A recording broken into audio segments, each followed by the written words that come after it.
Your Black World and the Black Business School. I am, let's see, a moment is asking when was it supposed to start? Well, it's supposed to start now. I just put the title in there, and so that's why I wasn't up there right away. But I'm here now, so we can get started. We can have this conversation. It's an interesting topic because it has to do with Pharrell, the singer, rapper, whatever he is. Apparently, his goal is to also be part of what some might perceive to be a social engineering campaign, which is to basically present imagery that they believe reflects what people should be and how people should think. In case you're not aware of this, this sort of social engineering thing has been pretty prevalent for a long time, particularly within liberal circles or within Hollywood. If you read the book, and this is not. First of all, I want to make it 100% clear that I'm not interested in having a conversation that is so stereotypically, homophobic or anti-Semitic. None of that. This is not the goal. But if you read the book called "How the Jews Invented Hollywood," you can basically see a history of how Hollywood and imagery in Hollywood and the control of mass media has been used to engage in social engineering, to basically get people to see the world in a specific way. And so there's basically this GQ cover that has Pharrell in it, and he's wearing something that I don't know what the fuck it is. I mean, I ain't gonna. I'm just gonna share the screen with y'all so y'all can just see it. If you're watching on Your Black World, you'll see the screen share. If you're watching on drboycetv.com, you guys are over there, and I see you over there, and I see you, Vladimir and Jay's World. You can see it when you come in to the actual conversation. And so here's the image right here. I'm sharing the screen on yourblackworldtv.com, and I don't know what the fuck he's wearing. I don't know what that shit is. I don't know if it's a dress. I don't know. It looked like Goldilocks' hair, but made out of like Velcro or something, and it's like hanging down like like a bunch of little tentacles off his. I don't know. I can't explain it, but it ain't looking like no masculinity. I ain't never seen no masculine image that look like that. I'll just say that. Where I come from, that ain't masculinity. Now, give me a yes or no. Give me a yes or no. Do you feel in any way that this imagery affects masculine or sorry reflects masculinity? I mean, do you feel that this? Am I just old fashioned? Am I crazy? Is this the new masculinity to you? Do you feel like this is the new masculinity? Give me a yes or no. I'm looking for one person to say yes, because the black people I know, the black folks I grew up with, the black people in my neighborhood, the black people that raised me. Okay, somebody said I am old fashioned. Okay. Well, here's the thing. Here's what I want to make it 100% clear on is that I'm not here to bash anybody. I'm not here. Look, if you are who you are, then it's okay for you to be who you are. But I think that whole idea of being who you are should be applied to everybody, right? It should be applied to everybody. So that means that, okay, if you are a guy that will wear a big dress and say that's the new masculinity, I'm not supposed to mess with you, then don't mess with me. Don't come at, labeling me homophobic. Don't come out here labeling me, like, oh, you're backward. You're not, whatever. Because here's the deal, right? In the quest for, social engineering that tends to occur in mainstream media and Hollywood, like we all know Hollywood has an agenda. Hollywood always has an agenda. Let's just make that. It always has an agenda. Again, go read How the Jews Invented Hollywood. Very good book.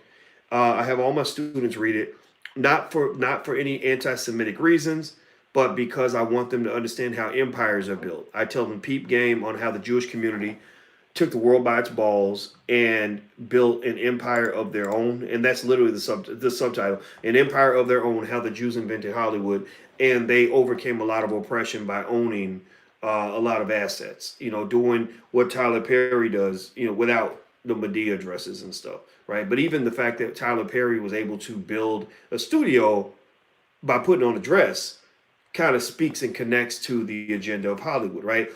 Tyler Perry Studios, as much as it represents progress to a point with black people saying, look, we have our own studio run by a black man. It also is the house that Madea built, right?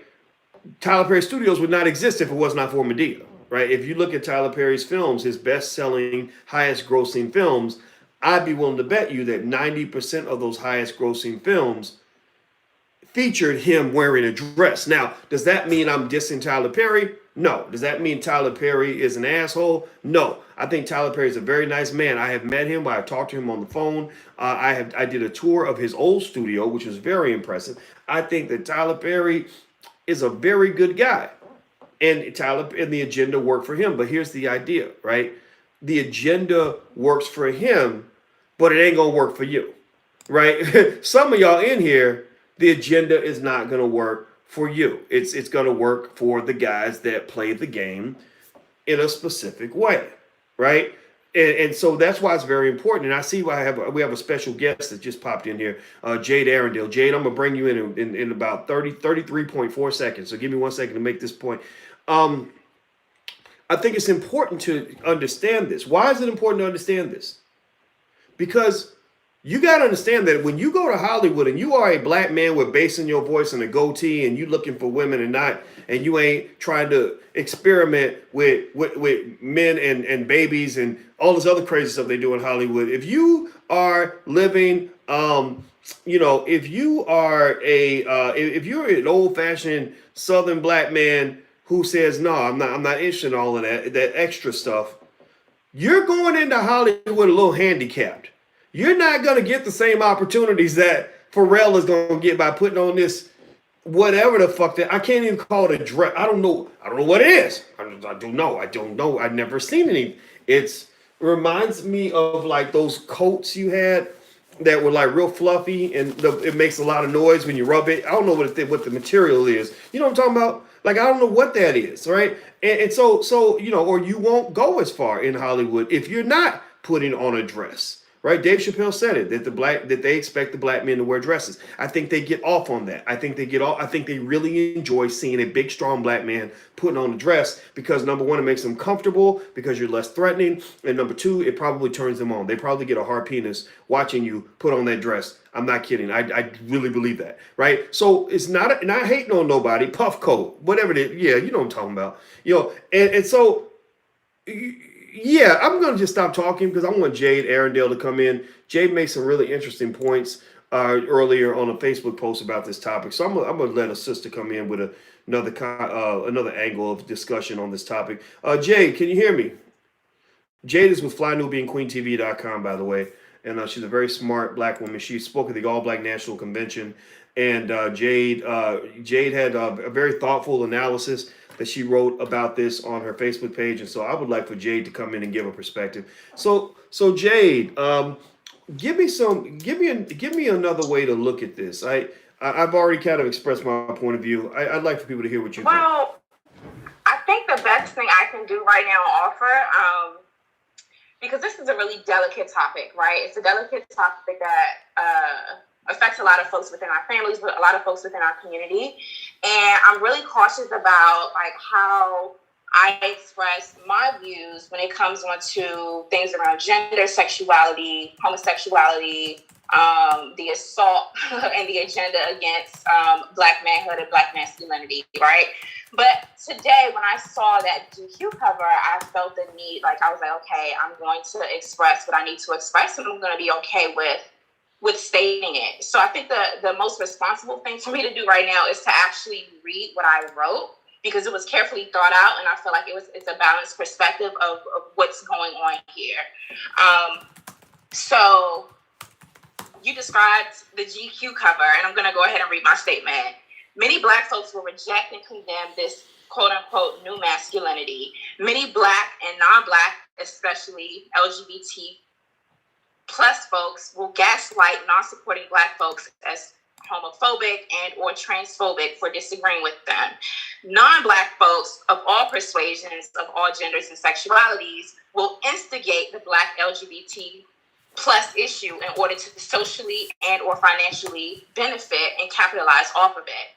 Timid Black folks on both sides of the argument will be afraid to speak their truths. Fingers will be pointed, feelings will be hurt, accusations of hate will be weaponized and projected like poisonous blow darts. Language and ideas will be manipulated, misconstrued, bastardized, and taken out of context. Historical facts will be tainted or omitted altogether. Emotions will run high, confusions will spread like wildfire.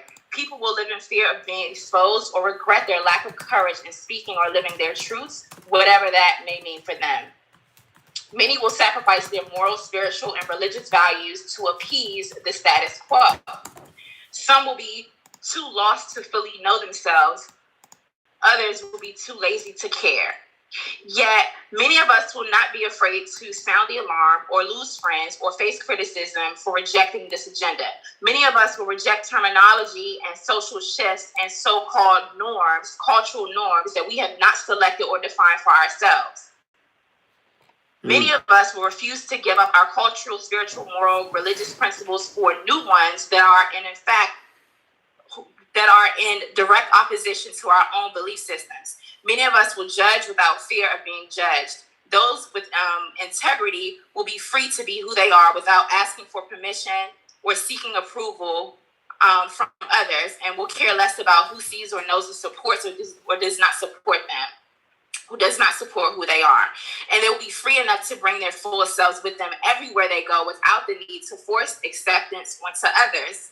For the brave and the righteous, the pure of heart are completely resolute in their being. And it will be impossible for many to believe or will be willing to accept that one can both love a person and not love their choices, behaviors, lifestyles, things that they do, say, or feel at the same damn time.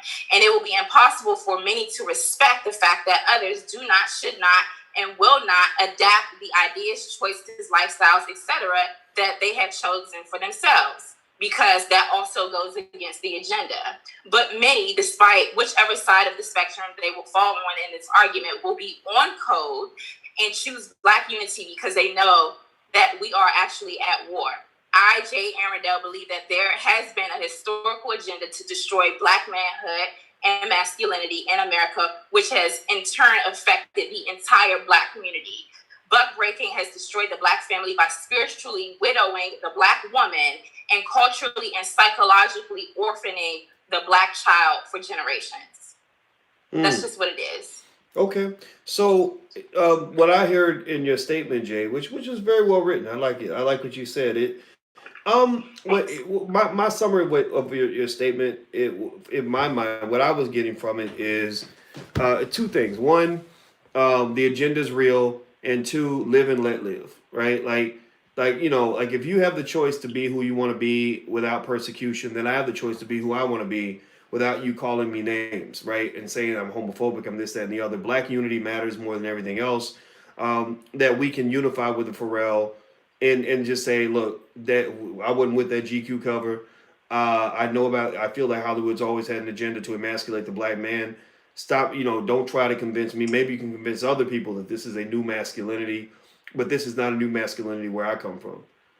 Did I summarize any of it with that statement? Yeah, I definitely did touch on that point, but and also for me, like that's my predominant feeling in thinking when I first saw the image, which I needed to like really process today and then like put one to paper, is this idea of people are like Black people especially. I know Black folk to be hella traditional and conservative when it comes on to certain issues, and we have been so I guess oppressed, but also willing participants in said oppression, that people are willing to give up and reconsider their principles, their virtues and values in order to fit a narrative that the status quo puts out there, because they say that this is how we're supposed to be, this is how we're supposed to think.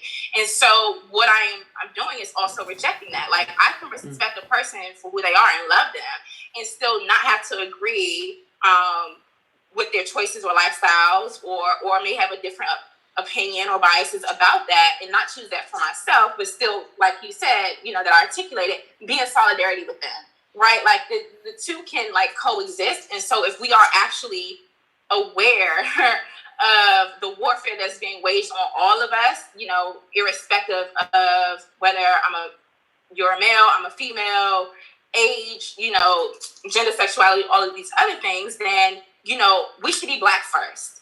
We should be Black first, and we should be unapologetically ourselves. So if someone wants to do them, then they get to do them. Like, I am not interested in like policing the behaviors or whatever of other people. But when it comes on to me, my household, my family, my values, how I carry myself, I get to choose that for myself.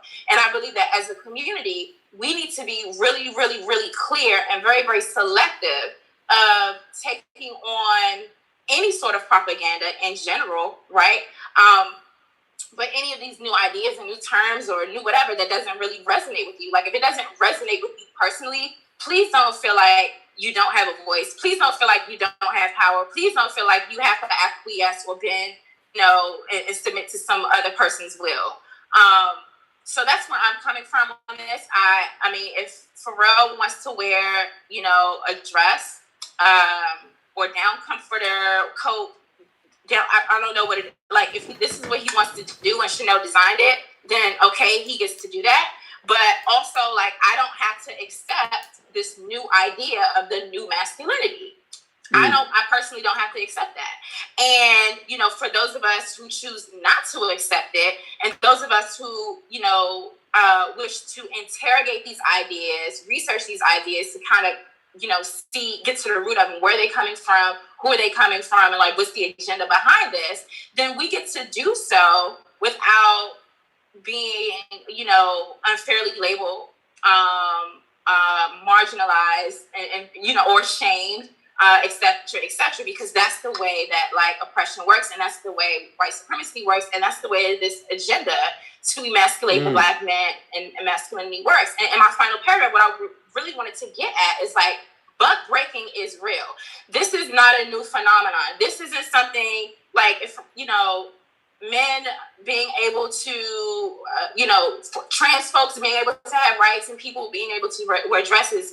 That's not the issue. What I'm getting at is the root of buck breaking, the destruction of the Black man, Black manhood that has happened on plantations for generations. Like, we're like in 500 years of this sort of oppression, and victimization, and like the buck breaking of the Black man, the destruction of the Black male image, amongst his family, his wife, his children, his community in general, has done huge psychological damage. And there's historical facts to actually back that up. And you and I can pick up on this topic and continue to talk about that. There's a real history behind taking the strongest, most masculine, dominant male, Black male, and completely breaking him down so that he's seen as weak, so that he's seen as not a threat. Mm-hmm. Yeah. It's a divide and conquer strategy. And so there's a generational, history behind what we're seeing right now. Yeah, I don't, I just don't think, I mean, I think it makes sense if you want to oppress Black people or any group of people. You really don't want the big, strong heterosexual males around, because that's competition. You do what bears and lions do. Like if you're a big, strong heterosexual male, they'll kill you. You better be either a beta male or you better be gay or something, if you want to be around. And that's kind of that's just nature. I don't really think. But interestingly, that is the case for Black men, because that's what's been created within the society. However, every other racial group and ethnic group have strong heterosexual alpha men who take care of their families or seen as protectors, of their communities. And for some strange reason, people believe that it's not supposed to be within the nature of Black people to have strong Black men. So you have all of these alpha, let's say, look at the white community. You have alpha, I like to see Tom Brady in a dress. You know what I'm saying? I like to see a heterosexual white male symbol or sex symbol that people would say paraded around on the cover of GQ magazine or anywhere else in society, in a dress, or even as a trans person, it won't be met with the same level of like acceptance. I personally don't think so. I have my theory on it is that the reason that you can see men in other communities that are heterosexual, that are strong alpha men and allowed to be that way, is because they're not being allowed to be anything. They have their own communities. Black people don't have, we've lost a lot of our own communities. We are under an umbrella of white communities. We had alpha men when we had our own communities, right? Even during segregation, it was like y'all stay over there, we stay over here. You had more real men. Most of our great grandfathers were real men, and now you got these little boys, wearing dresses and riding big wheels like the Migos. They were riding big tricycles in that commercial, and again, I think it just really comes down to whether you are a competitive threat. If you're big and strong and smart and aggressive, that's not going to work. Or in heterosexual, just so many things you're doing to compete right there. But if you are feminine, if you are a child, if you are stupid, if you are weak, then it's like, come on in, because that's what works for us, right? That's not going to make us nervous. Yeah, and there are queer men, there are, gay men within the Black community. It doesn't mean that they're, not men or that they're not members of the Black community. The issue that I have is that when, like gay or queer men or men who appear to be, what we may call effeminate, when they are exalted over what we will call heterosexual alpha males, right? And the term, even the thought of like alpha maleness now and a Black man, like you put those two things together, people literally see that as a threat. They literally see that as a weapon. They literally use that caricature and stereotype to create all of these like narratives of Black men being, or alpha Black males, heterosexual Black men being sexually threatening, violent, rapists, deserving, they're criminals, deserving of being locked up. And policies, whole policies and biases are created around that, and it keeps it going. So I don't personally have an issue. Listen, we have queer folks within the Black community. We have queer men and queer women within the Black community. But I have a problem when the mass media and society is trying to project and exalt an image of an effeminized Black male over, a heterosexual Black male, and to say that to be, masculinity is wrong, and then, a seemingly docile or passive, man, or a man who has sex and, is attracted to the same gender of men, but why, is what we should be valuing. But let me ask you, but why wouldn't they do that? Like, why wouldn't? I mean, if I'm a white supremacist and I see these big, strong Black men who are a threat to me, and I'm making money from controlling these people, why would I not do that? I mean, that would come right from the oppressor's playbook, because actually, when you study military strategy, they literally, and this is something that's very real, they literally for a couple hundred years have always tried to work to actually even create biological weapons that where you could somehow put this chemical on the opposing soldiers and make them gay, like literally make them like want to sleep with each other, like to a point where they're not fighting because they want to have sex with. I'm not kidding. Go look it up. Like I don't know if they actually succeeded in creating this, but they actually were like, if we could take the men and make them into something other than aggressive men who are territorial and with this toxic masculinity that you might need to win a war or whatever, then we're going to win the war, right? If we can feminize you, then it will be easier to conquer you. So again, I would say, why wouldn't they do this? Again, the idea that we believe that we can look to white media to tell us who the hell we are, that's your first fucking mistake right there. That's your first goddamn, don't make that mistake. You cannot look to these people to tell you who you are. So Black men, any real Black men in the building, any black women who love real Black men and who got sons or uncles, or any Black men in the building, I want y'all to write this down right now. Rule number 1 for manhood: don't let people tell you what it means to be a man. Don't let, especially not these people. If you want to learn what it means to be a man, go listen to Nuri Muhammad. What Brother Nuri Muhammad was on today from the Nation of Islam. Go look at their blueprint on manhood. If you want to learn what a man looks like, find men that you admire who control their own destiny. Grab the pieces that work for you, but do not look to GQ magazine or Hollywood to tell you what a Black man's supposed to be. Don't look to your oppressor, Don't look to that white school teacher you had who was putting you in detention every week. I was going to, I had the little white lady from the suburbs was teaching me I was a little black boy, and everything I did in her mind, I really felt, now that I look back on it, was a precursor to the toxic masculinity I was going to have because I was too aggressive, or I talked too much, or I walked around too much, or I didn't follow instructions the way she wanted me to. So she would try to contain me by punishing me constantly, wanting to put me on medication. All these things were done to kill my masculine energy. That's because that's all that was. When I was in school as a kid and I wanted to answer questions and I wanted to get up and play with my friends and I wanted to run and jump, that was my natural energy as a young black man coming out of me. And every single force in that public school was designed to suppress that. Right? So I'm going to be quiet because I want you to get the last word. But that's the world we live in. A black man can't be a man if he's under the umbrella of a white man. It ain't going to happen. That's just my belief. Go ahead, Jade. I'm sorry. Yeah, I mean, well, what I'm saying there's two things. The first thing is, there's a discrepancy of what manhood and masculinity is now. And I think, we've pretty much gone over we're aware of the different sides of that argument. And there is a redefining, whether we like it or not, like people are actually redefining what manhood and what masculinity is. That would be called social engineering when you're reshaping society. Right. But go ahead, please. Yeah, and I can also choose not to be socially engineered. I can, I have the power to say like, okay, that definition or that concept, that ideology is not in alignment with mine, and leave it there because I'm powerful enough to do that.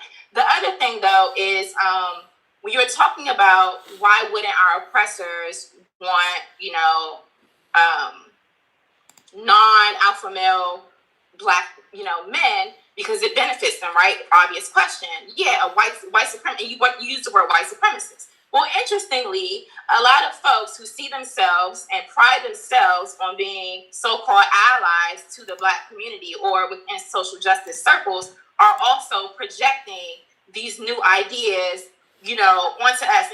In a way, it's like, okay, we have a nonprofit, or we have an organization, or we have an initiative, and we're here to support and uplift marginalized people or people of color or black people, and still, these ideas that they're using to so-called civilize or support us or to help us or whatever, they're still predicated upon these ideas that are coming out of white culture, right? Like this stuff becomes socially engineered and it becomes normalized and perpetuated and supported by people who don't see themselves as, enacting any form of racism or white supremacy or supporting white supremacy in any way. And so I think that we have to have these sorts of conversations. It's important for voices like mine or like yours and like so many other folks watching right here, to really get those narratives and those perspectives out, because if we let the mainstream media tell it, or if we let, academia tell it, or these think tanks tell it, this is like the norm. And if you deviate, if you think or feel differently outside of it, it makes you out to be, the outcast or like the crazy person. And, we're just not. Like, people just may disagree. There are a lot of things that I just wholeheartedly disagree with, right? I believe that abortion has been used also as a form of genocide. Abortion and women's right or reproductive rights to a certain degree have also been socially engineered to support an agenda that is actually anti-black, that wants to kill our black babies, that has been responsible for taking many of their lives. So am I going to go out and give my money to Planned Parenthood or, support some radical, abortion bill that will have a woman terminate her pregnancy, within 9 months or 8 months or however many weeks of gestation? Personally, no, I'm not going to do that. But if other women want to do that or have an abortion, then you know what I'm saying? I'm not here to, tell you that you can't do it or take your rights away, but I personally don't have to choose that for myself. I don't have to support that. So just using that as an example of, on the flip side of we have this gender and sexuality conversation, and we have Pharrell on the cover of GQ magazine, and people trying to dictate to us and tell us what's normal and what's new, and redefining these concepts. We actually do have the power to say, no thank you. Well, I agree with you 100%. I think that we do have the power to say no, thank you. So, those of you who like the Pharrell cover, say thank you in the chat. Those who have an issue with it, say no, thank you. Type no, thank you if you are not in agreement with the agenda. If you do not see that this is, if you don't see this as a new form of masculinity. Well, I'll tell you what. I would like for everybody to also know the person I've been speaking with is Miss Jade Arundel from FlyNubianQueenTV.com. She actually hopped up. I texted. I said, "Hey Jade, I loved your statement. I'm about to talk about this right now. You want to hop on?" And she's so ride or die that she said, "Okay, I was about to go to bed, but I'll get my hair together real quick. Give me 10 minutes." And I tell you that's the sign of a true hustler. So you have my respect, Jade. And people can follow you on. I know you on Instagram. You're Lioness Crowned. Is that correct? Yes, I'm Lioness Crowned on Instagram, Jay Arundel on Facebook, also Lioness Crowned on Twitter. I try to, limit my social media intake, but, as these stories come out, I always end up with more questions and having more research and more reading to do. So as I get new information and different perspectives and places when my perspectives shift, I definitely do use my social media, mainly my Facebook, to get those ideas out. All right, all right. And by the way, I want to acknowledge. I see you in the super chat. I see somebody made a donation. Thank you for your support. Your money will be put to good use. Vantum. He says, "I always need some new toilet paper, so why not?" So I think he's talking about that GQ cover. He's gonna use it for toilet paper. All right. Well, that sounds like a personal issue. But good luck, brother. Let us know how it goes. Well, actually, I don't even mean that. But I love you, brother. I respect you. And so, by the way, everybody, if you could please, real quick, before you go, make sure you hit the thumbs up button and hit that notification bell so you'll be notified when we go live again. So everybody on the count of 3, hit the thumbs up button and the notification bell and type Black Power in the chat. So 1, 2, 3. Hit the thumbs up button, hit the notification bell, type Black Power in the chat. Let us know that you did that. Also, don't forget, next week is New York, Financial Juneteenth Investing Seminar and Summit. We're going to have wealth builders together. We're going to talk about investing, stock markets, everything else for 8 straight hours. And also next week, I think around the 24th, 25th, Charlamagne hit me up. So I think I'll be on the Breakfast Club again next week. So I'll let you guys know about that. Last but not least, if you want to support the growth of intelligent black media, please go to intelligentblackpeople.com. That's intelligentblackpeople.com. We can always use your support because we are trying to be the new Black Hollywood, the real Black Hollywood. We want to actually make movies and put things out there. So we're not here to cut down and chop down what anybody else is doing. We just want to help make it better. So with your support, we can get things done, and we promise you we won't let you down. So thank you very much, Ms. Arundel. It was wonderful having you on. All right. Thank you. You guys have a good night, and I will see you black people tomorrow. I'm about to go spend time with my woman. See y'all later. Peace.